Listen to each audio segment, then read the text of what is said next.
Hello and welcome to another fun-filled nonsense retrospective. I'm your host as always, Rick. Joining me equally as always is Devon. Hello! I'm looking forward to today's episode because of the age gap between us means we will surely have two completely different lists. Yes. And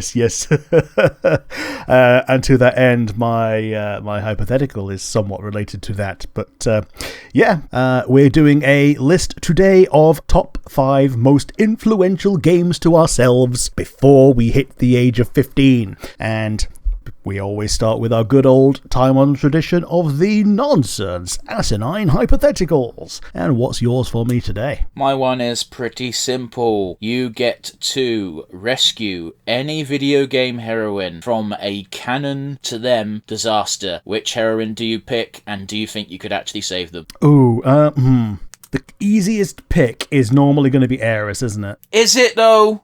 Because, the problem with that is that for the way that the game ends to end, she needs to be dead. However, if she wasn't dead, then things wouldn't have gone the way that they do. Okay, but how do you save her from that? Yeah, you move her, 5 inches to the left. Do you think Sephiroth can't just slightly move his sword? Because that sounds like what it thinks. In your mind, you're going to move Aeris out of the way, and Sephiroth is just going to go, okay. Yep. Well, I think what happens is Sephiroth lands, not having stabbed Aeris through the heart, and then you start a boss fight, and then that's basically the Disc 1 final boss. Because that's probably not even the real Sephiroth. None of them are. So you just get a Genova at that point, wouldn't you? Okay, I still don't think you could remedy that problem. But okay, you live in your fantasy world, buddy. Me as a human being probably could not. Man, is there a better one? Let's not spend all day on this, eh? Yeah, one that I almost certainly could do is if I could get Ashley Williams to live, because obviously she's the one that you sacrifice, by being the one that gets sacrificed. You just send any person who's not the Vermeer survivor to die in place of the Vermeer survivor, and that might as well be me. That's the one thing that I could do. I can press the button. Could you live long enough to press the button? That's the new question. I don't know. We'll find out. How about you? Who's your pick for your rescued waifu, as it were? I never said waifu. I said heroine. There's a difference. Yeah, sure. But rescued heroine. But yeah, my choice was obviously Princess Peach because I could solve every fucking kidnapping of hers with a gat. Yeah, right. Am I wrong? Where's the lie? I don't know. With the gat, Bowser could just retreat his head. Yeah, alright. Bowser might be a problem, but getting to Bowser would not. I reckon I could go through 8 levels of Mario. Not 8 levels. 8 worlds of Mario with a fucking gun. There's a Goomba coming towards me. Bang! I missed. Who cares? I've got 12 more in the chamber. Sure. And yes, I know that's not how guns work. Don't fucking come at me. Rick, what's your infinite what's ammo your gat? Yeah, my one for you is: can you think of an honourable mention for today's list that would definitely have been on your list if it weren't for the age 15 cutoff? Oh, fucking hell, Rick. Well, I didn't think about this beforehand, so this is going to take a minute. So thank you. Do you want to give your answer first? Yeah, mine is by 50 days. Phantasy Star Online 1. So it came out in Japan within the time frame, but in Europe, where we live, it was 50 days after I turned 15. Okay, fair enough. And the reason it's one of the most influential games for me is because it was essentially my first online game. Alright, I just want to stress something here, guys, because it's going to come up in the fucking episode. Rick has decided to change the name of this to Influential, when in fact the title that I've gone with is just Top 5 Games of Your Childhood, not Influential. Okay, yeah. For me, I've picked the ones that are influential. They're not necessarily favourites. So most of them are. My top 3 are all favourites, but my 4 and 5 are influential for different reasons. Yeah, sure. Have you had time to think about it? I've just got to pull one out my arse because no, this is not enough time to think. So I'll just say Red Dead Redemption 2 and then move on with my life. Sure. If you're gonna ask questions like this, you have to give me prep time. It took me long enough to come up with a list of fucking 5. Sure. So, from your top 5 games before age 15, what's your number 5? Oh, that's another thing as well. Rick's also moved the goalpost to 15 when I definitely wrote 16 and under. Did you write 16? Oh man, okay. Well, so PSO would have been able to make the list. Well, because again, it's from your youth, so once you've reached 17, you're technically out of secondary school, so therefore, fuck off. But it's one of those where, okay, so the goalposts are different for both of us because Rick can't fucking read. Rick's doing 5 influential games from 15 and under, and I'm doing top 5 video games of my childhood, which is my favourite video games from the age of 16 and under. Are we clear on the definition and why we've both got 2 different fucking criteria? Yep, we got 2 different lists because I'm an idiot. Fuck me. Okay, number 5 is a notorious game for many reasons, topmost of which it came out on an iconic date, aka November the 11th. Ah, yes, 11/11. Of course, I'm talking about Muppets Party Cruise, which came out in 2003. Yep, good old Bethesda Muppets. I just want to say, anyone who got fooled by that, I'm not that young. I was definitely over the age of 16 when Skyrim came out. Sure. I was nearly 20. Yep. Muppets Party Cruise is going on here for a few reasons. First of all, it's a party game. I used to love party games as a child for many reasons. Top of which being that it actually meant I could play a game with my brother. Yeah. Another thing is you don't have to be good at party games because they're always bullshit. Okay, here's the thing. Muppets Party Cruise is not a difficult or complicated game unless you are a child, or if you pick the one mini game that involves maths. Okay. The game that the annoying thing is it's not even the math part of that game that fucks you. It's the fact that you have to stop things in a line, and the thing goes too fast, at least for me, to accurately stop it where I want to stop it. So I know how to get the most points, I just can't fucking do it reliably. Yep. But anyway, so the reason why it meant I could actually play a game with my brother is my brother is not good at video games because it's not one of his interests, so he doesn't play them a lot. Sure. He might be good at Fortnite. I don't know. I'm not going to fucking watch him play that shit. Sure. And it's one of those where if you play a fighting game and you're one-on-one and you constantly beat someone, it's not fun for one of you, and you quickly stop playing that. Party games, there's as you say, there is an element of chance, more so on the board aspect than the minigame aspect when it came to Party Cruise, so it's fun. It was also Muppet-themed. The Muppets are cool. Yeah, Muppets are always fun. From 2003, so I would have been 11 when this game came out. Also, it was on the PS2. Most of my things were on the PS2 or PS1. Good shit. So, Rick, what gets your number 5 spot? My number 5 spot is the very first game that I owned that wasn't a Tiger Electronic. It is Thunderbirds. You and your fucking Thunderbirds. Yeah, it was on the Amiga. I owned this game before I had an Amiga, and it's the reason that I got an Amiga. What happened, Rick? How did this come about? Yeah, I saw the game in a catalog secondhand... Well, not secondhand, catalog seconds store, not knowing that there was a Thunderbirds game, knowing that I liked games, but I didn't have any because I didn't have a console or anything.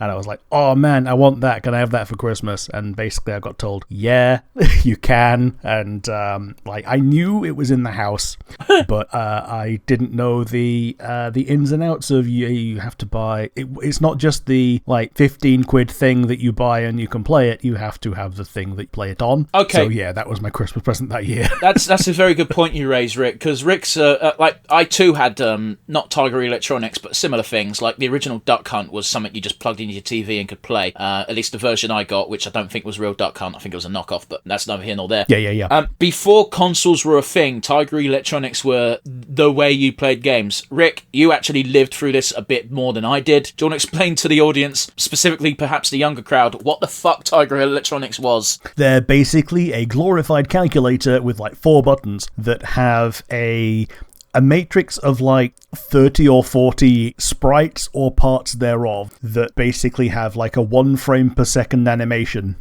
in LCD, and you have the most simple basic bitch interpretations of what a game might be. What really bothers me here, Rick, is I just meant a general fucking rundown, and here's you going into really technical details because you felt like it. Okay, yeah, they're creative interpretations of what a game might be made into a little handheld thing, which I think at their peak they were 10 quid, which was at the time quite an outlay. If you got 10 quid a week for your pocket money, you were a millionaire, actually. Whereas, yeah, back in those days, I used to get a quid, and then I got upgraded to 2 quid. when comics started costing more than a quid. So what you're saying Yeah, is, as a child with your limited income, you could buy one Tiger electronic device every 2.5 months. So that's 4 games a year, assuming you didn't buy fuck all else. Yep, and guess what? I bought the comics. So yeah, I basically could afford one a year, so I never did. I got them for good boy times. Rick's old and doesn't want to admit it. Oh, I'll tell you that I'm old any day of the week. I creak. This game wasn't even good, Thunderbirds. It was a very obtuse kind of puzzle kind of game where you had to do some very specific things that you didn't know, and you had to switch between characters, and I would always forget that the other character existed while I was exploring with one of them and trying to bash my head against a brick wall, and when you switch back to the other one, it turns out, oh no, Brains has drowned. Oh, I've got to ask the question, Rick. Did it at least look like Thunderbirds? Yeah, because the character sprites look like the Thunderbirds guys, and Brains looked enough not like a Thunderbirds guy that he was very obviously Brains. Sure. When you got the splash title screen, it was very much a pixelated, but like very definitely what it was meant to be was like the Thunderbirds logo and all that, with like the characters on it and everything. Fair enough. I had to ask because some of these games before I was born, I've seen screenshots and read reviews, and they don't look like the fucking thing they claim to be. Oh, it was in full color. It wasn't like an Atari game. Fair enough, man. Fair enough. Yeah, the Amiga that I had was actually like reasonably advanced. I think it was actually better than the Mega Drive that I got after it that I played as an actual console, but that's neither here nor there. So, what's going to be your number 4? Number 4 is the only game on the list which is not a PlayStation game. Okay. This is also a game I didn't play when it initially came out because I was, let me just do some quick maths, about 4 months old. Okay. It came out on October 21st, 1992. It is a Game Boy game. It is Super Mario Land 2, the 6 golden coins. Yeah. The good old, the Wario one. I loved this game. I played the shit out of this game. I got to the final castle time and time again on different playthroughs. I never beat that final castle as a child. Yeah. Man, Mario Land was like, it was such a weird thing to think about, like how different it was to the SNES, to the NES games, and that it was such its own thing. Yeah, man, you didn't even have Goombas in. You had Goomba-like creatures, but they were clearly distinct from Goombas. Yeah, the kind of like ones that didn't have the mushroom head. They were more like ball guys, weren't they? Yeah, they weren't ball guys in this one. They did look vaguely mushroomy, but they looked different because you still had Koopas in this game, the turtles, but that's about it. There's no mention of Bowser or Peach in this game. It's very weird. There's no story in this game. Like, you start the game and you're in Mario Land, and here's 6 worlds. They each have a golden coin. Get the golden coins, go to the castle. Who's in the castle? Oh, it's another Mario, but they're big, ugly, and it's clearly Wario now. But back in the time, we didn't really know that. Oh wait, we did, because on the run to the boss fight, you had spelled out in coins Wario. Yeah, and I remember it being from the adverts. I am Wario. I am your master. Mario is your enemy. Obviously, I can't speak for that because I was 4 months old. Yep.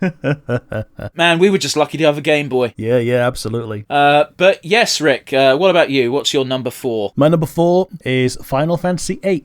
This is my first Final Fantasy and my first RPG. It's not my favourite Final Fantasy, but it was, again, my first RPG, and I loved the hell out of it when it was basically the only exposure I had to the genre. FF8 occupies this weird space where I appreciate the weird things they tried to do, like the junction system and the GFs. However, it didn't fucking work. It wasn't. Yeah, it's like the Shadow the Hedgehog of Final Fantasy. Very ambitious. It tried a lot of things. None of them stuck the landing, apart from the music, which is just always good. I'd also argue Triple Triad also won. Oh yes, Triple Triad is like very much a much better game than Tetramaster. Oh, we don't talk about Tetramaster. A game to this day, I've never been able to fully establish the fucking rules. They're there, they exist, but fuck if I know what they are. Yeah. Yeah, what appears to be the rules tends not to be, apparently. So, get fucked, I guess. So this numbers its physical attack, this numbers its magic attack, this numbers its defense, I think. This is its damage type. By the way, you don't get to see the HP value until it's attacked. Oh, despite having 99 HP, it instantly got brought down to 0, and I don't know why. Oh, it might be because it didn't have an arrow on that side, and therefore it couldn't defend at all. So something with one attack just kills it. If it didn't have, if the HP doesn't show up, then it wasn't a fight. It just gets flipped. No, the HP only shows up if there's two arrows fighting each other. Oh, okay. Yeah, that's a nuance that I didn't come and find out. Yeah. I got FF8 on the PC. It's the basically it was the last Final Fantasy that was on PC until like they brought out the 13s on the PC later on. Oh, yeah, the best Final Fantasy. Yeah. And then the 15s. We have, I guess. Actually, no. Yeah, they brought out like 11 and 14, obviously, didn't they? So yeah, they were up before 13 came to PC. So we have a friend who defends 13, and to this day, I don't know why. Like I will shit on 13 whenever I have the opportunity to, and this friend always says 13 wasn't that bad, and I'm like, agree to disagree. It was that bad. It was awful. You couldn't control your teammates. And everything. So, yeah. I don't even bring up the fact that it's one big corridor because I kind of didn't really care about that. Yeah. Like, the best part of 13 is the bit that's just like FF10, where you get the calm lands, and we can roam around and do things. But yes, what's going to be your number 3? My number 3 is, it came out on October 10th, 2000. It is on the PlayStation 1. It's Spyro, Year of the Dragon. I fucking love Spyro games. Well, I love the PS1 Spyro games. Everything else is a bit But this was my first Spyro game. It was the third of the trilogy. I went back and played the other 2 Spyro games because of this game. I loved Spyro. I cannot tell you how happy I was when they announced the fucking Reignited trilogy, and how fucking happy I was when I got to play those games. Yeah.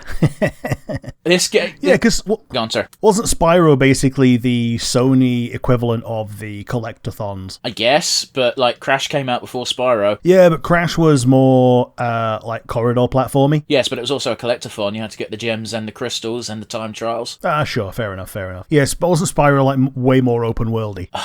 I get what you're trying to say, and compared to Crash, I suppose, but it's not open world by any stretch of the imagination. Sure. Everything's in zones, and those zones are very small. Oh, yeah, so like Banjo-Kazooie. I'd have to take your word for it. I've never played Banjo-Kazooie because, again, it was on a Nintendo console. I didn't have that shit. Sure. Spyro's in this weird place where I love this game. Honest to God, it's close, near and dear to my heart. It's also one of my depression games. And what I mean by that is, like, twice a year, and this was before the Reignited trilogy came out, I would go back and I would replay Spyro 100% or 120% completion from Spyro 2 and Spyro 3 twice a year, because I was just too depressed to do anything, and it's like, it's Spyro, I can just do Spyro and be mindless for hours, and that's obviously moved on to the Reignited trilogy now, but it's the same thing. So it's one of those weird ones where I love this game, it's near and dear to my heart, but I replay it a lot, and not necessarily for the best of reasons. Yeah, I feel you. Like, there's always a danger with that, really, isn't there? That your comfort game ends up being associated with needing the comfort. Maybe so. That's all I'm going to say on the matter anyway. Rick, what about you? Who gets number 3? My number 3 is TIE Fighter. This is a Star Wars space sim where you are the baddie. And, you start out with just inspecting cargo, rooting out rebels, and shooting the shit out of them. And then you eventually progress to, there are traitors within the Imperial ranks, and you get to shoot down other Imperials as well. Yeah, so wasn't this game, like, simultaneously released with another game, which was X-Wing? Okay, so X-Wing was the first. TIE Fighter is the sequel. And then there was X-Wing versus TIE Fighter, and then there was X-Wing Alliance.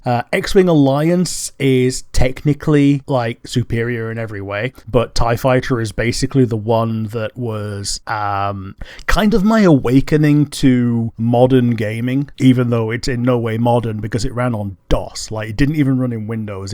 He opened up a window of DOS within Windows to run this game. it was very flight simmy in that like the default was inverted controls, so that's how I just treat controls these days. Even now, like I just feel at home with inverted controls because of TIE Fighter. That explains why you're so shit at shooters. Just in case it's not clear, that was tongue in cheek. I wasn't being serious. Well, maybe if I didn't get pushed off ledges, I'd be fine. I did that like twice. I don't know what you're on about. I did that twice and immediately rezzed you as well, so it definitely weren't that. And recorded it. I only recorded one of those instances because I don't upload shit on YouTube anymore, gaming-wise. I wish I did, but I don't have the fucking time because I work for a living. Yeah, true. And most of our free time is this these days. Even more of my free time, considering, but let's not get bogged down. Yeah, like 4.5 times as much of your free time, yeah. But yeah, TIE Fighter is my number 3. So what's going to be your number 2? My number 2 came out in November 2nd, 2004. It is a PS2 game. It's a game I have probably gushed about so many times. I even did a playthrough of it on my old gaming channel. It was the second game I ever did. It is Lord of the Rings: The Third Age. Oh yeah, the FF10 of Lord of the Rings. Yeah, and there's a reason why we say that, folks. It's because the turn-based combat in that game is just the FF10 combat system.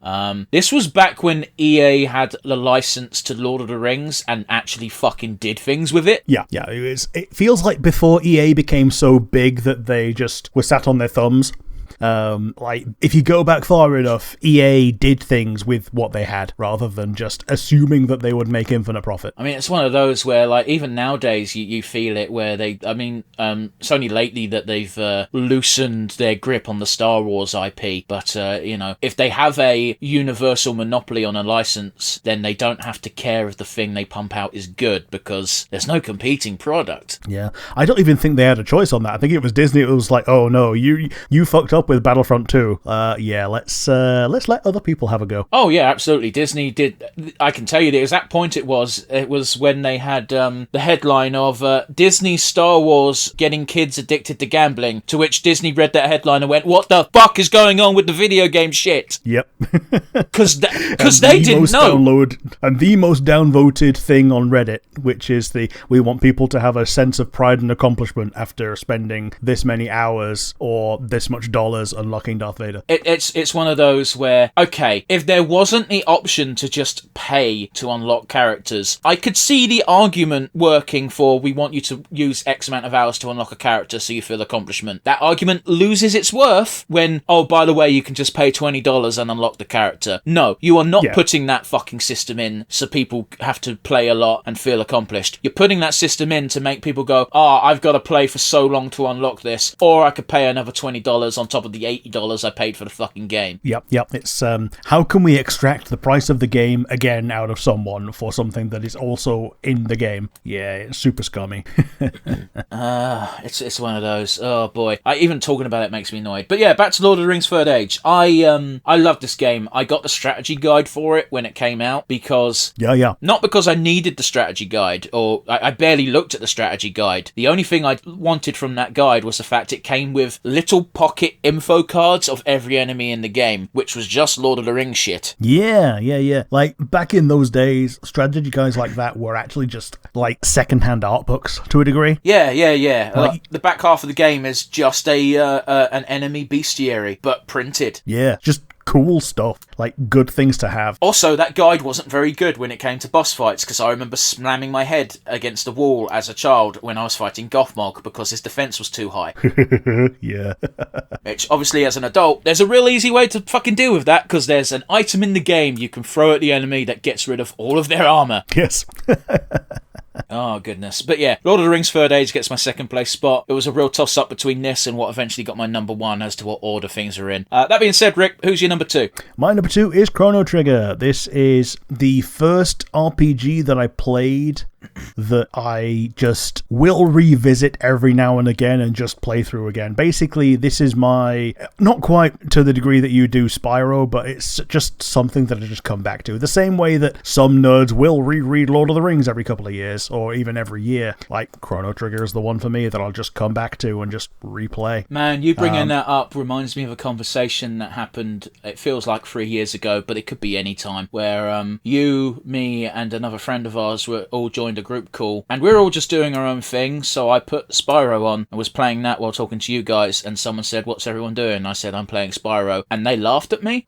And I remember being like, "What the fuck's that?" It's like, "Spyro, that's for kids, in it?" And I was just like, "Fuck off."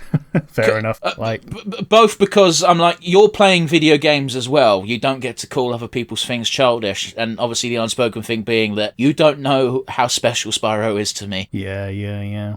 But sorry, I was just not going to bring that up again, but because we sort of, oh fuck, knocked my laptop. That's going to be a bang for the audience. It's just a thing related to what you were vaguely saying. My apologies. What were you going on about? And yeah, it comes back to I first played it when I was like off sick for like 3 weeks from school, and like this game essentially didn't come to Europe, so I'm not even going to pretend that I wasn't emulating it, because even at the time it was like 90 quid to get an import from America, which at the time that was a lot of money. It's still a lot of money now, but the imports from America for a SNES game now are like over 300 for Chrono Trigger Basic. But since then, it's been re-released on the DS, so you can play a DS version of the same game with a couple of little extras. I think you can get it on the Switch's eShop as well now. Yeah, both of which are a lot easier to get hold of.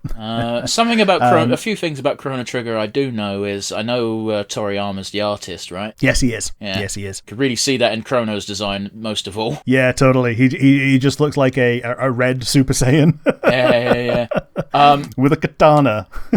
I will, like all of the characters, you can see Dragon Ball Z hints in, because of course you can, because it's fucking Toriyama's art style.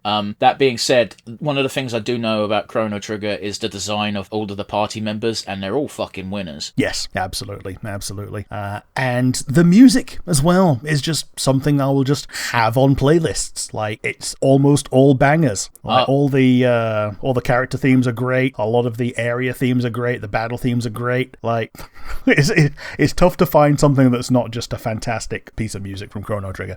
I remember watching the best friends do a Chrono Trigger playthrough back when they were still a thing, and very early on you meet a robot in the fairground, and he sings a song for the people to come and fight him for coins or whatever the fuck, fair tickets, and the English dialogue that comes out in the text box does not fit the rhythm of the song at all, and the guy playing went, "I don't know how the fuck this is meant to fit," and someone did an edit where they're like, "That's because it's not meant to fit," because they cut to a Japanese version of it where they sing the Japanese lyrics in tune with the song, and that's why it doesn't fit. It's meant to be Japanese. Yeah. Yeah, stuff like, "I lost you one, now wasn't that fun?" Yep.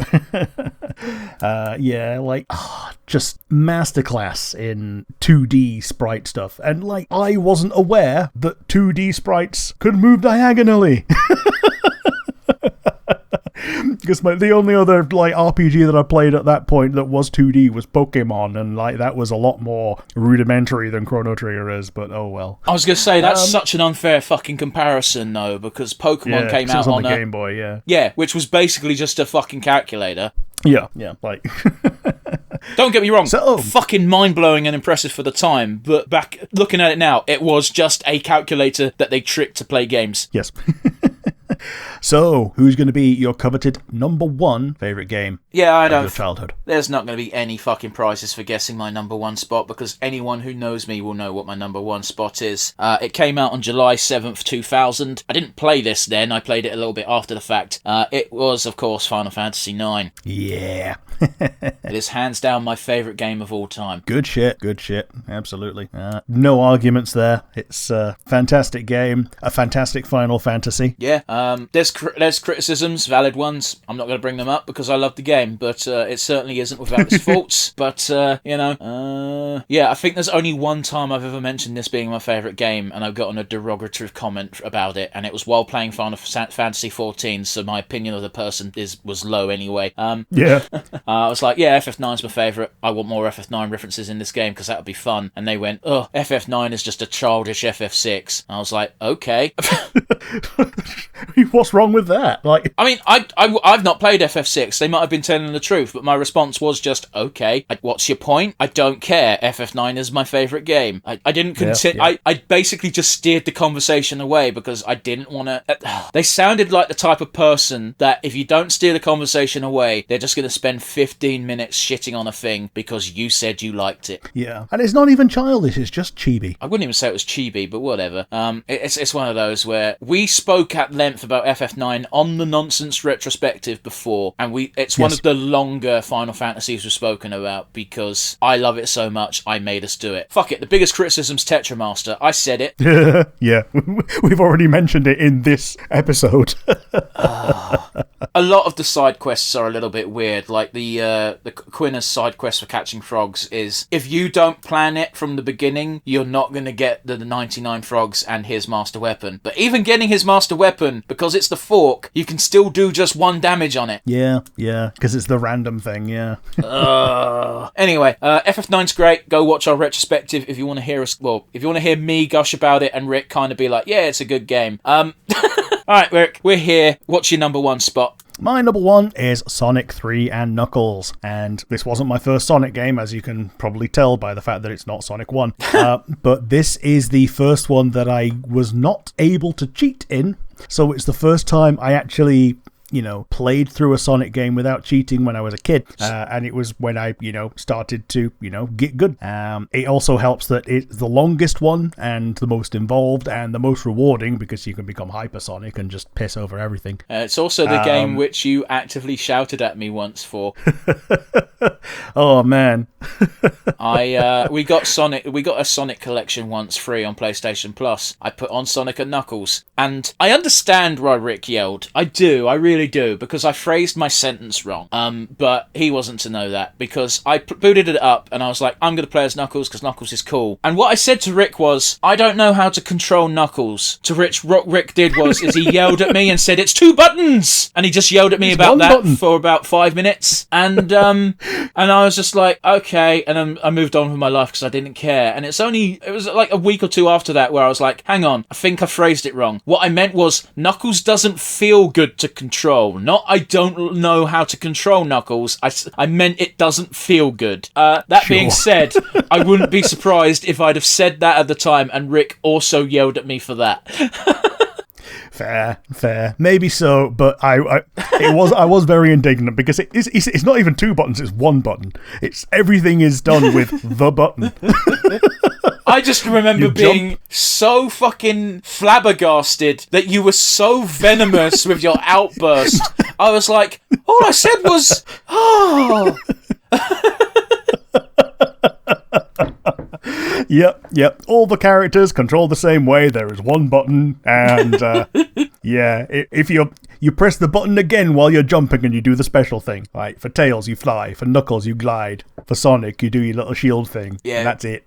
that's the extent of the game. It was the thing that made it feel clunky and not good to me was literally whenever Knuckles would land against a wall. Oh yeah, if you glide into a wall and you can climb it, then you stick to it. Yeah, that felt really bad, and that's specifically the instance I was thinking of when I said that. I also never went back to Sonic 3 because I felt bad about myself. Fair enough. Well, you can put the 2 together and play through Sonic 3 as Knuckles if you put them together. I'm not going to do that. Well, for us it was a novelty because Sonic and Knuckles had a slot on the top where you could put another cartridge in. Yeah, that was a weird fucking novelty for every cartridge console, wasn't it? Yeah, so with that one it was because of McDonald's, of all things. They had to release Sonic 3 in time with the McDonald's tie-in. Oh, so that sucks. They chopped the game in half and basically sold Sonic 3 at full price, and it was like half of what they intended for Sonic 3 and Knuckles. So what, you got the second half of the game from McDonald's? What's the deal? I don't confuse. No. The McDonald's toys came out at a specific time, like February or whatever, so they had to release the game like before that so that the game would be around and people would be able to get hype and everything. But they knew they weren't going to be able to finish it, so when they released Sonic and Knuckles, they released it like the end of the next year as a standalone cartridge with the lock-on slot. That's fucking wild. You could tower Sonic 3 onto Sonic and Knuckles and have the full game. You could also slot Sonic 2 into it and just play through Sonic 2 as Knuckles, which was something that they just added for fun, but they didn't have enough memory on the cartridge to have all the levels, so they just had like 2 levels that had been edited for Knuckles, and the rest of them they just used the map data that was already on the Sonic 2 cartridge. So really you can see why Sega died. Yeah, it was DLC before DLC. But yes, so I think that's about it for today. So before we get into our wind down, do you have a favourite one of mine? I mean, it's going to have to be Chrono Trigger, just because I've never actually played that game. I'm aware it's good. They did some cool things. The art design is fantastic. And it's interesting to know that it actually was something that influenced you. Not well, I'm using the word influence, but, affected how you see games as an adult, Yeah, absolutely. It also is... I'm going to say it was the first non-Sega game, but really it's the first game that was on a Nintendo console that I enjoyed as a kid, because I was a Sega kid and you weren't allowed to be both because no one had that kind of money. So yeah, it was essentially dipping my toes into the Nintendo side and going, oh shit, what have I been missing? But yes, I've been missing all these good games. But yes, how about you? Do you have a favourite from my list? Yeah, my favourite from your list is, it's going to be no secret, it's going to be FF9. And not just because it was the last one you said, but because it was very definitely the one out of your picks that I have both played and very much enjoyed. The cast of characters is great. The music is fantastic. And yeah, it's basically a last hurrah for the ATB before I think next time they use ATB is FF10-2. And I think that might even be the last time they use the ATB. It depends. FF12 technically uses a form of ATB. Yeah, it's weird. I mean, it's an active time battle gorge. It's just the system's the other parts of the battle system are completely different. So I can understand why people didn't really associate it. Yeah. But yes, I think that's about enough from today from us. If you like the episode, you've got the comment section down below on YouTube. And if you're listening by one of the many audio platforms, you can instead send an email, which would go to nonsensereviewuk@gmail.com. Once again, that is nonsensereviewuk@gmail.com. And as always, thanks as always, and I'll see you again next time. Yeah, see you next week, guys.